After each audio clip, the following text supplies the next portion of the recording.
Sometimes it's not your muscles or even your mind that gives out, it's your nervous system. That's neurological fatigue. What's up, guys? So today let's talk about neurological fatigue. So neurological fatigue is when your nervous system itself is drained. Unlike psychological fatigue, this isn't about how much discomfort you can tolerate, it's about your brain and spinal cord losing the ability to send strong, efficient signals to your muscles. And when that system is taxed, your output drops whether you want it to or not. So it's important to note that heavy or high volume training usually overtaxes the central nervous system the most. What happens is your motor neurons become less effective at firing, so the signals from the brain to the muscle is weaker. Your strength and coordination and bar speed will all decline, and even moderate loads feel unusually heavy. Let me give an example. Let's say yesterday you crushed a heavy deadlift session. High volume, big numbers, big systemic stress.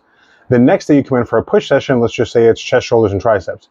These muscles were not trained at all during the deadlift session, but what happens? The weights that normally move smooth and fast suddenly feel heavier and the bar speed is slower, and your coordination's off. That's because neurological fatigue is global, not just local. Even though the push muscles are fresh, your nervous system is still drained from the deadlifts, and it's holding back performance across the board. And this is exactly why it matters for hypertrophy. See, hypertrophy is all about consistent overload, creating strong contractions and forcing the muscle to adapt. But neurological fatigue sets the ceiling.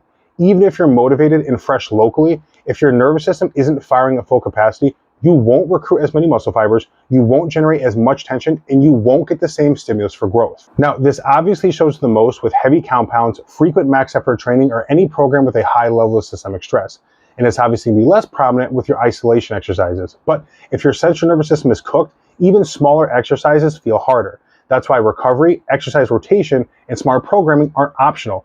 They're the only way to manage central nervous system fatigue so you can keep training hard and making progress. Ignore it, and every session feels like you're moving through quicksand. Weaker contractions, less overload, and slower results. So remember, neurological fatigue is the ceiling above you. Psychological fatigue is the wall that you feel in the moment. You can sometimes break through it, but neurological fatigue is different. Once the system is drained, the only fix is recovery. Managing it is the key to training hard consistently without burning out.